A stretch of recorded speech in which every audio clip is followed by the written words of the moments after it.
My name is Victoria, and I work as an office worker now. It hasn't been easy to get to this point because I've faced many struggles. Most of these struggles came from problems at home and the complicated relationships in our family. My relationship with my mom has been rocky since I was a child. We argued a lot, mainly because of her strict personality. On top of that, I look a lot like my dad, Daniel, which made things even harder between us. My dad wasn't violent or unfaithful. In fact, he was a very honest and kind man. I often wondered why he married my mom in the first place. My mom didn't like him because he didn't earn much money. While my dad worked a steady office job, he always dreamed of becoming a cartoon artist, a dream my mom couldn't stand. Even though we were poor, I didn't have too many problems as a child because my dad was always there for me. His kindness never wavered, and he always encouraged me. He supported me in my difficult relationship with my mom and often said, "No matter what your mom says, I'll make our dreams come true." We didn't have much, but I loved my dad deeply. Despite the tension with my mom, we managed to get along somewhat while I was growing up. But everything fell apart when I started university. My mom and dad's relationship got worse, and eventually, she divorced him. The divorce happened partly because my mom met a bartender at a nightclub she used to visit to escape her frustrations with my dad. This bartender, who was 15 years younger than her, is now my stepfather. I call him my stepfather just for convenience, but he's nothing like a real father. He always addressed me casually with, "Hey, you," and went out of his way to show off his close bond with my mom in front of me. It was unbelievable. After I finished university, I couldn't find a job right away, so I continued living with my mom and stepfather. Then something unexpected happened. My mom got pregnant. Of course, the baby's father was my troublesome stepfather. That's where things became even more complicated. I got a sister 25 years younger than me. Her name was Sydney, and she was so cute that she didn't seem to resemble my stepfather or my plain-looking mother. It might not be nice to say this, but she didn't look like she came from them at all. My stepfather wasn't particularly handsome, and my mother was just average-looking. As for me, I'm neither pretty nor unattractive, but since I look like my father, who my mother despises, she quickly started comparing me to Sydney. "Sydney will grow up to be beautiful, unlike her sister," my mom declared. Sydney was born when my mom was 47, so she was overly obsessed with her. At the same time, her dislike for me only grew worse. "Victoria, you're the older sister, so go change Sydney's diapers," she'd say. My mom, who was unemployed and spent her days watching Korean dramas, started bossing me around nonstop. My life became miserable. Sydney turned out to be very smart and got into an expensive private kindergarten. By then, I had a job, but I didn't earn much. Without a partner to support me like my mom had, I had no choice but to keep living at home. I barely spoke to my family and lived like a stranger in my own house. Then a big event happened 9 years ago when I was 31. It was a day I'll never forget. We went on a family outing to an amusement park, but it only felt like a family in name. My wealthy stepfather drove us there in his Porsche, and during the ride, they were busy praising Sydney. "Sydney, you did so well on the entrance exam for that prestigious elementary school. Congratulations on getting in," my stepfather said. "I can't believe she's my daughter. One day, she'll become a great leader and take care of us." Sydney replied confidently, "Yes, I'll do my best to make you both proud, Mom and Dad." Sydney was incredibly smart, and it was clear she met all their expectations.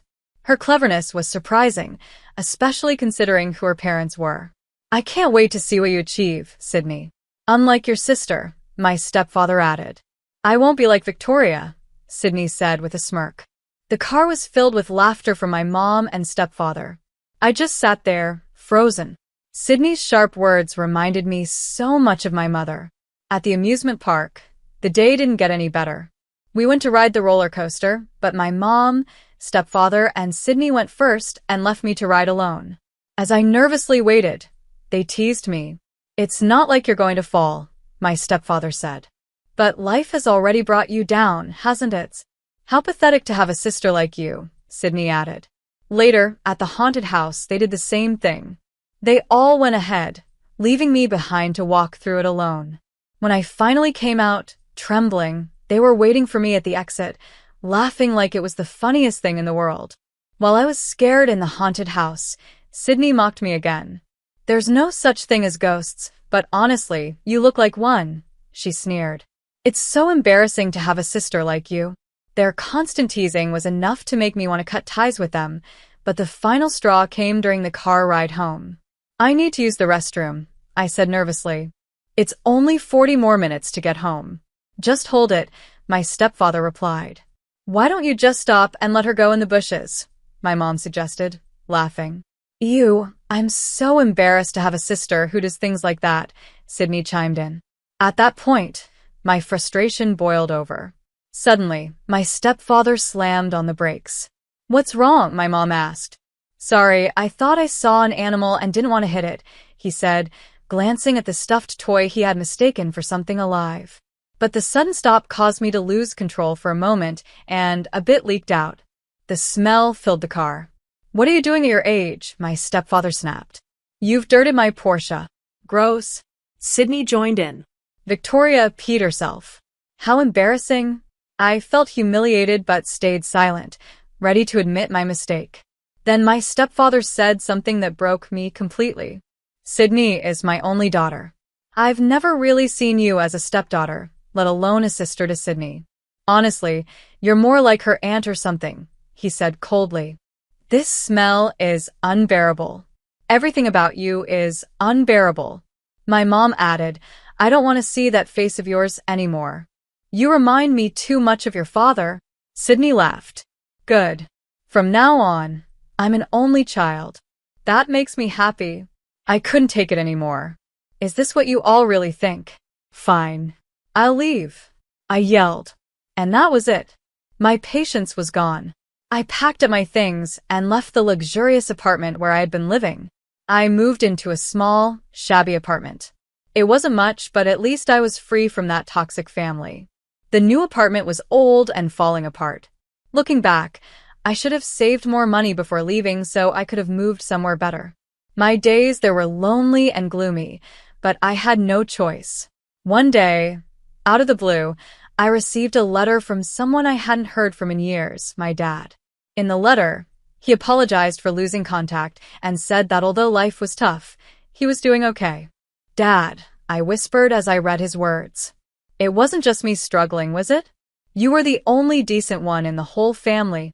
I want to see you," I thought to myself. Was he the one who always took care of me? Yes, that was him, my dad. By the way, I haven't mentioned this before, but I have a fiancé named Jake. We met at a networking event and now live together in a small apartment. Jake works a steady job while chasing his own dreams, and he's never judged me for my difficult past. Instead, he's been my biggest support. Even though our apartment is simple, Jake moved in happily and never complained about it. "Why don't you go see your real father?" Jake suggested one evening. "There's an address on the envelope." "I want to, but he hasn't said he wants to see me. I think I should wait until he reaches out first." "Really? That feels like a missed opportunity," Jake replied. "I feel the same," I admitted. "But he might have a new family now. I've decided to wait until he's ready to meet." "How about this?" Jake said. "You don't have to meet him directly. Maybe just seeing him from a distance will be enough." "That's a good idea," I said, feeling a little more hopeful. I haven't seen him in 16 years. He's probably aged a lot, but I'll recognize him if he's my dad. Then again, he might be surprised by how much I've changed. "You've grown a lot since then. Maybe this is the perfect time," Jake encouraged. That weekend, I decided to check on my dad. I didn't plan to knock on his door or anything. Instead, I would watch from a nearby diner. Thanks to Google Maps, I found a diner right across from his apartment. Technology really is helpful these days. When I arrived, I saw his building. It looked a lot like the apartment I live in, old and simple. My dad always dreamed of becoming a cartoon artist, but it seemed he hadn't achieved that goal. Becoming a cartoon artist isn't easy, and I couldn't help but feel sad. Why does someone as kind and hardworking as my dad struggle, while someone like Sydney gets everything handed to her? "Hey, is that him?" Jake asked, pointing outside. He looks like the photo you showed me. I turned to look. Yes, that's him. It's really been a long time. But as I watched, my heart sank. My dad didn't look like someone who was doing well. His hair was messy, his clothes were wrinkled, and he looked tired and worn out. He sat by the window, sketching endlessly, but there was a heaviness about him, as if he was carrying years of disappointment. "Oh, he looks so down," Jake said softly. "It's tough to see him like this." I nodded, trying to keep my emotions in check. "It's hard to watch." He seemed stuck, drawing and facing failure after failure. Even though he didn't look successful, to me, he was still my dad, the person who had always been there for me. But seeing him like this made my heart ache even more. I have dreams too, so I can understand how my dad must feel. I remember him as someone who, even without much money or a happy family life, always shone brightly. But now, it's clear he's been through a lot. "Today's drinks are half price," the waitress said as she approached.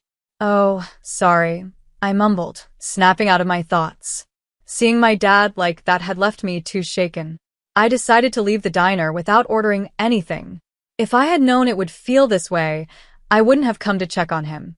I thought I wanted to see him, but only if he was doing well. "Why don't you write him a simple letter?" Jake suggested as we walked home. "See how he responds." "I don't know," I replied. His first letter was so short, and from how he looked, he doesn't seem to have much going on. He probably doesn't have a new family either. He just seems lonely. Poor dad. I felt a deep sadness as we got back to the apartment. I opened the mailbox, but what I found shocked me even more than seeing my dad. "There's a letter here," I said, holding it up. "Who's it from?"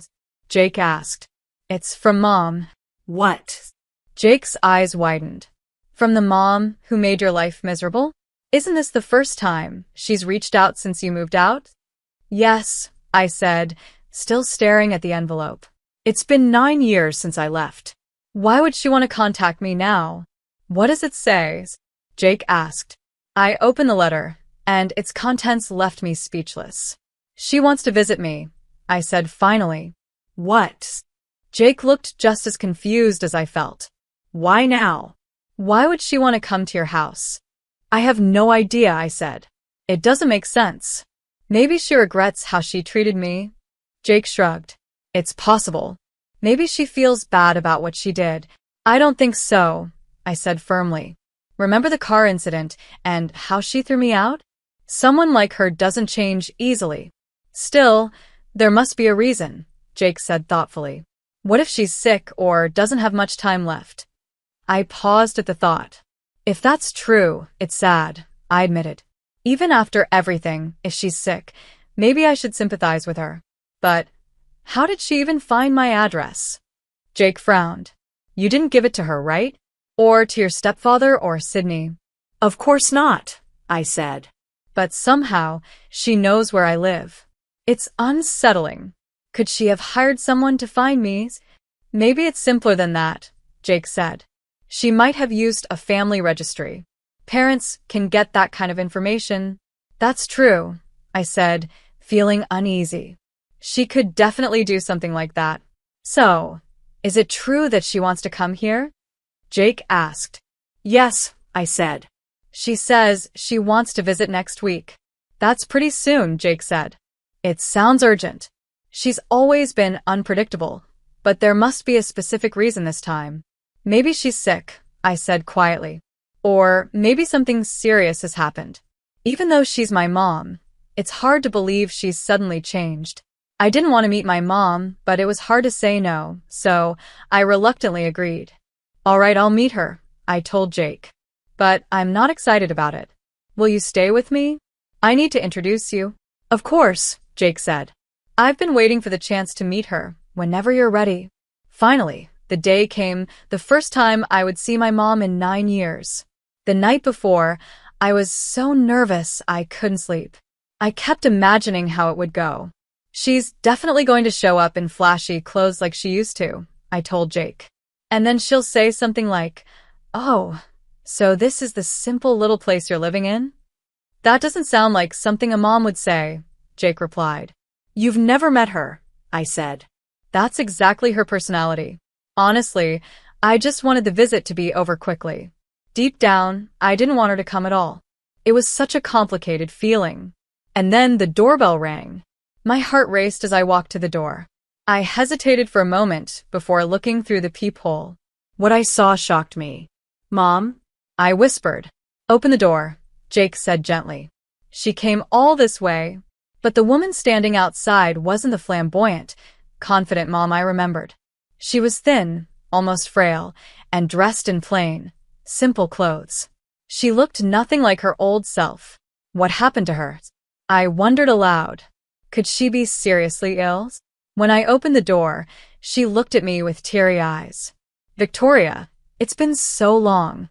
I really wanted to see you." "Mom, what's going on?" I asked, still stunned. "You've lost so much weight and your clothes. Are you sick?" I was overwhelmed, but what happened next left me completely speechless. My mom bowed her head and apologized. "Victoria, I was wrong," she said. "I want to apologize for everything I did to you in the past. Please forgive me." "What?" I said, confused. "Why are you apologizing out here? Lift your head and come inside." I let her in, still feeling awkward and unsure. After we sat down, I introduced Jake to her. She exchanged polite small talk with him, but soon she started to open up about why she had come. "Actually, I've been having a lot of problems with your stepfather," she admitted. "What?" I said, surprised. "You two always seemed so close." I didn't expect that. It was hard to believe. They had always been united, making my life miserable. Now, she looked broken, and I didn't know what could have caused such a change. "What happened between you two?" I asked, still trying to process this unexpected turn of events. I couldn't even think straight. "Mom, please just explain what happened." "Try to keep it simple," I said. "Take your time, there's no rush. Just speak calmly," Jake added. My mom began explaining. "It turns out my stepfather got involved in a scam and was eventually arrested. I knew he was a problematic person, but I never thought he'd do something like that." "So, what's happening with him now?" I asked. "He's out on bail," my mom replied. "That must have been so hard for you," I said. She nodded. "Back when we met, he used to approach me at nightclubs, selling surefire bets on gambling and stocks. I always wondered how he had so much money, even though he wasn't a particularly charming bartender. Now it makes sense." Hearing this, I realized how much stress my mom had been under. She didn't look like her old self at all. At least it wasn't a serious illness. That was one small relief.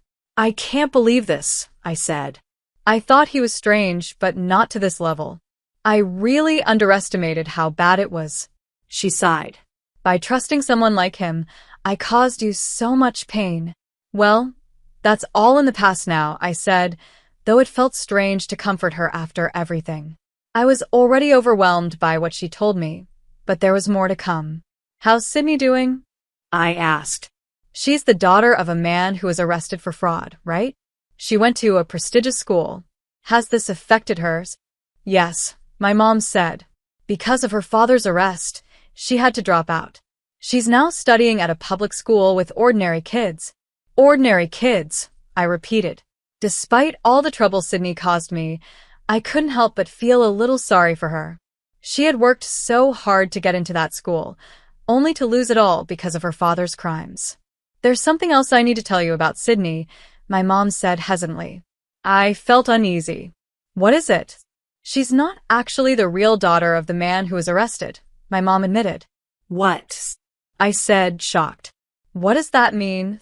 "When I was going to nightclubs regularly, I fell in love with your stepfather," she explained. "But I also had relationships with other bartenders. One of them, who worked as a university researcher during the day and bartended at night to make extra money, turned out to be Sydney's biological father." I was stunned. "That's unbelievable," I said. "I always thought there was something different about Sydney. She didn't seem like either of you. She's intelligent and sharp, but I never imagined this." "Yes," my mom said. "Her biological father is very smart and good-looking, which explains why Sydney is so cute." "Does he know about this?" I asked. "Yes, he knows," my mom admitted. I couldn't believe the tangled mess of lies and secrets my family was built on. Every new detail was more shocking than the last. When I confronted my mom about the fraud, she brushed it off, saying, "You must be hiding something too." "Wow, that's a huge problem," Jake said. It turned out my stepfather had started noticing that Sydney didn't look like him. Suspicious, he hired a detective and discovered the truth right before his arrest. My mom laughed as she told me this. "Laughable?" I asked, shocked. "Is this really something to laugh about? A stepfather arrested for fraud, a mother who had affairs and lied about her daughter's father. It's unbelievable. This is the reality of our family." At that moment, I realized I still didn't understand why she had come to see me. "So, why are you really here today?" I asked. "Oh, right, I almost forgot," my mom said casually. "I mentioned earlier that he's out on bail, didn't I?" "Yes, I remember," I said, still suspicious. "Well, the bail was much higher than expected, and we're struggling financially. So, I came to ask if you could lend me some money." I was completely stunned. I had been worried about her, thinking she might be seriously ill. But this was why she came? I couldn't help but think how foolish I was to feel sympathy for her. This was exactly the kind of person she'd always been. The reason she no longer dressed lavishly or enjoyed fancy meals wasn't because of regret or illness. It was because she was broke from her husband's scams. Despite everything, she had no intention of divorcing him. I felt my anger boiling over.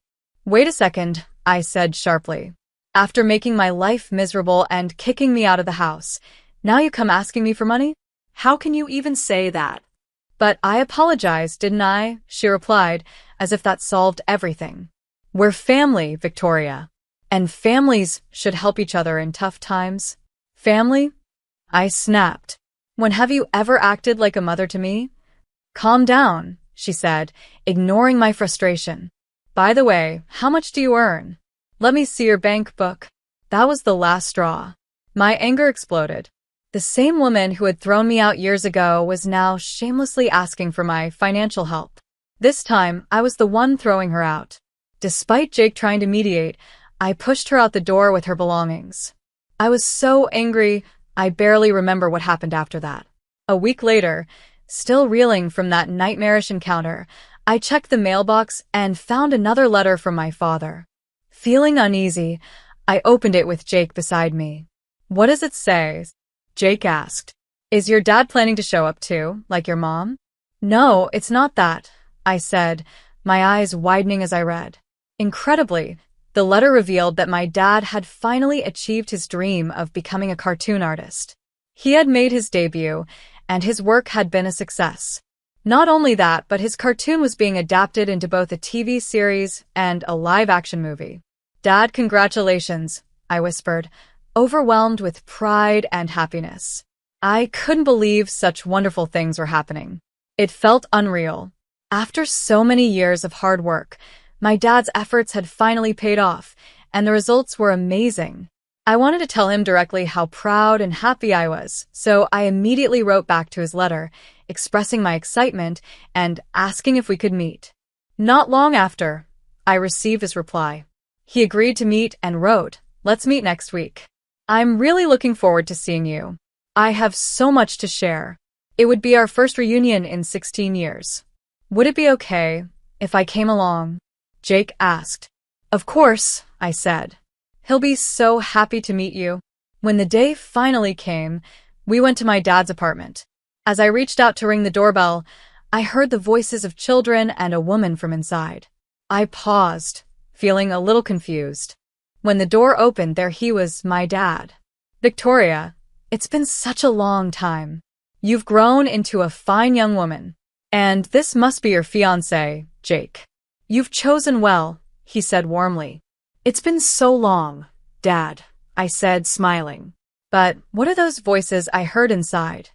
He hesitated for a moment and then said, "I'm sorry, I didn't tell you earlier. Actually, I've remarried." I had a feeling this might be the case, but hearing it confirmed still surprised me. We decided to go to a nearby diner, the same one I had visited before, and took our time catching up. This time we sat down, ate, and talked without rushing. Being with my dad after so many years felt like stepping back in time. The warmth and nostalgia of our conversation made it even more special. "Dad, congratulations on your debut as a cartoon artist," I said with pride. "And the adaptations, both the cartoon and the movie. That's an incredible achievement." "Thank you," he said, his face lighting up. "It's what saved me. I was ready to give up if it didn't work out this time. In fact, I even quit my job to focus on this challenge." What? "What would you have done if it hadn't worked out?" I asked, shocked. "Did your wife agree to that?" He laughed nervously. "Well, it worked out in the end, didn't it? But there were some tense moments at home because of it."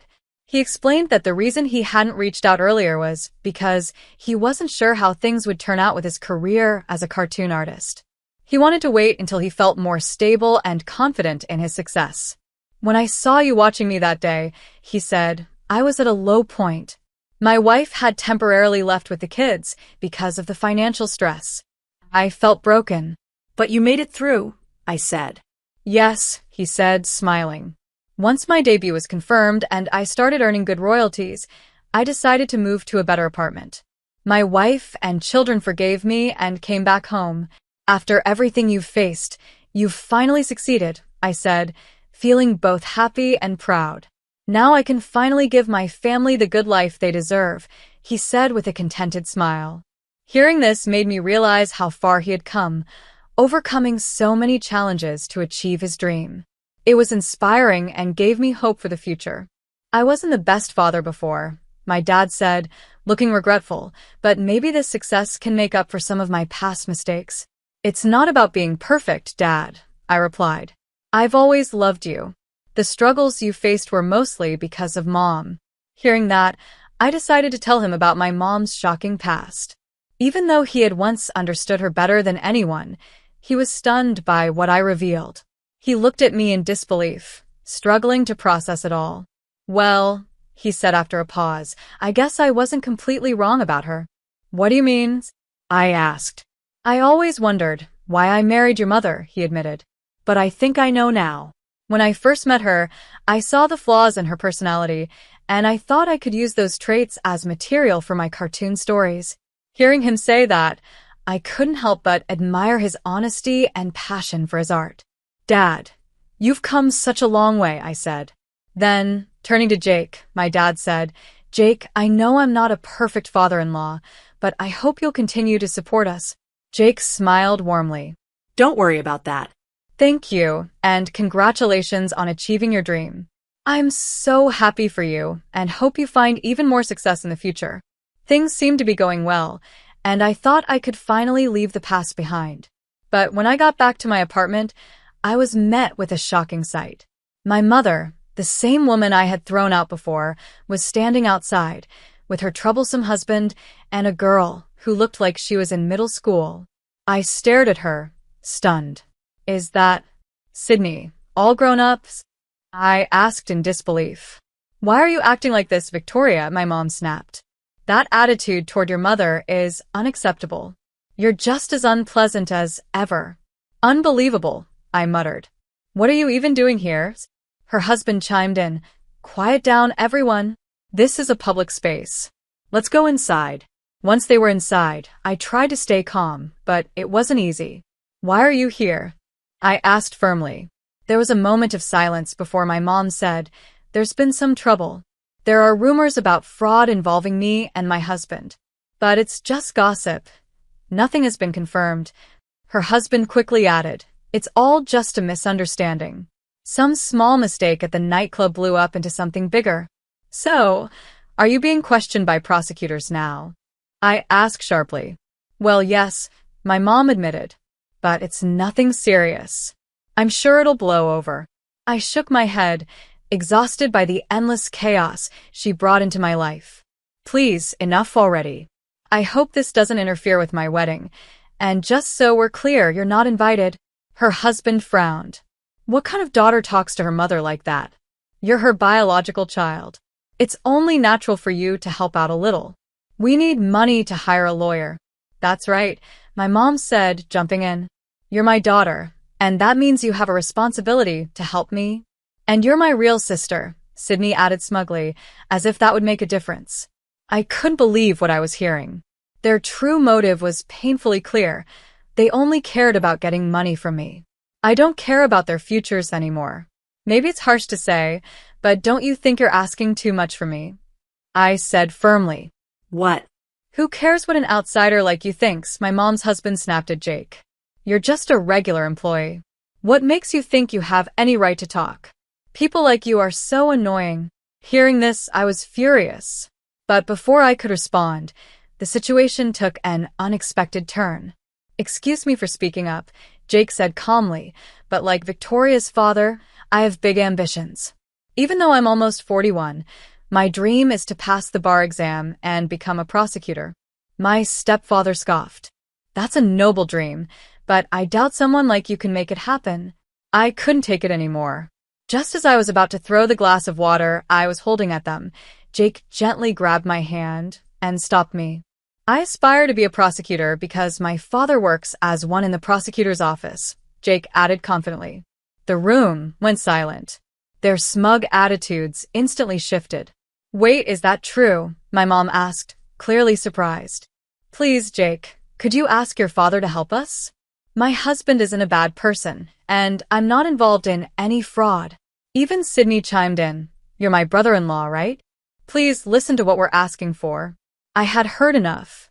Without saying much more, I resolutely decided it was time to kick them out. They had no place in my life anymore. A few days later, I attended a party hosted by a publishing house to celebrate my father's new book release. My father, his new wife, and their children were there, and it felt so different from the life I had left behind. How's your mother doing now? Someone at the party asked me. We've cut ties, I said simply. That family doesn't matter to me anymore. That's a strong decision, they replied, but I can't blame you. My father's book was based on a cartoon he had drawn about my mother. The story was about a controlling housewife whose strange behavior caused everyone around her to avoid her.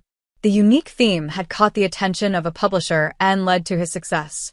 Actually, I told them. She contacted me recently, claiming the book was based on her and demanding to be paid for it. Unbelievable, they said, shaking their head. She really hasn't changed. No, I replied. Cutting ties was the right decision. Later, I found out my stepfather had been prosecuted and sentenced to life in prison for his fraud schemes. As for my mom, she started working as a hostess at a bar connected to the nightclub where her husband had worked. It was her first real job. Sydney, meanwhile, continued her studies in the local community, working hard for a better future. As for me, Jake and I built a strong bond with my father's new family. We eventually moved into the beautiful apartment my father now owned, sharing a life filled with peace and happiness. We're excited about what lies ahead, especially the day Jake achieves his dream of becoming a prosecutor.